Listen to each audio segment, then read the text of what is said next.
और जीएसटी के बाद भी आज क्या है, जीएसटी का शेयर आज रियासतों को नहीं दिया जाता।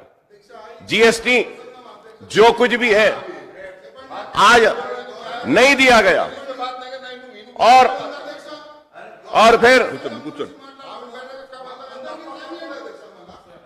फिर आज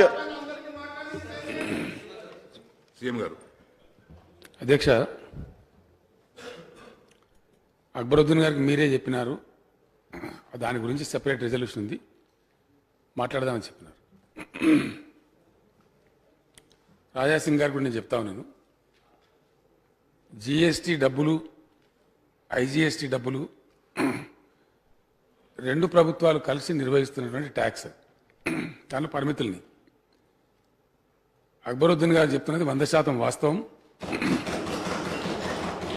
కరెక్ట్ అది. ఎందుకంటే జీఎస్టీ డబ్బులు మనకు వస్తలేవు.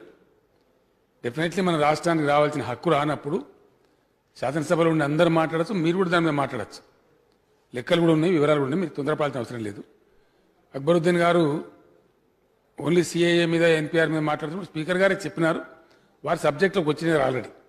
అప్పుడు దయచేసి ఘర్షణ వాతావరణం లేకుండా, ఇది ఇంకో విషయం కూడా ఇక్కడ అందరూ గమనించాలి అధ్యక్ష.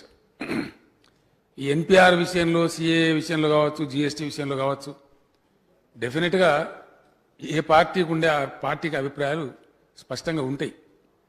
అవి కుండ బద్దలు కొట్టేటే చెప్తారు, ఎవరు ముసుగులో గుద్దులాట్లు ఉండవు. ఇక్కడ పార్టీల పాలసీని స్పష్టంగా చెప్పాల్సిన అవసరం ఉంటుంది. దాన్ని అనుసరించుకొనే మేము ఏం చేసినామంటే పార్లమెంట్లో దాన్ని మేము అపోజ్ చేసినాం. అంతేకాకుండా డెఫినెట్గా ఆ విషయం మన రాష్ట్ర శాసనసభలో చర్చ జరగాలి. ఒక శాసనసభ కాదు అధ్యక్ష, ఇలా 5-6 శాసనసభలు పాస్ చేసినాయి దేశంలో. సరే, కేంద్ర ప్రభుత్వం వారు అంగీకరించారా అది వేరే విషయం. కానీ రాష్ట్ర ప్రభుత్వంగా, రాష్ట్ర శాసనసభగా దేశాన్ని ఇలా కుదిపేస్తున్నటువంటి ఒక అంశం, దేశ రాజధానిలోనే 40-50 మంది చచ్చిపోయినటువంటి అంశం అధ్యక్ష, చిన్న విషయం కాదు. కాబట్టి దాని చర్చ జరగాల్సిన అవసరం ఉంటుంది. మన రాష్ట్ర ప్రజల యొక్క మనోభావాలు, మన రాష్ట్రంలో ప్రజలు ఆలోచించే విధానాలు కూడా కేంద్రానికి తెలియజేసే అవసరం ఉంటుంది. కాబట్టి నేనేమంటున్నాను, రాజాసింగ్ గారు కావచ్చు, ఇంకోరు కావచ్చు, తప్పకుండా ప్రజాస్వామ్యంలో భిన్నమైన అభిప్రాయాలు ఉంటాయండి.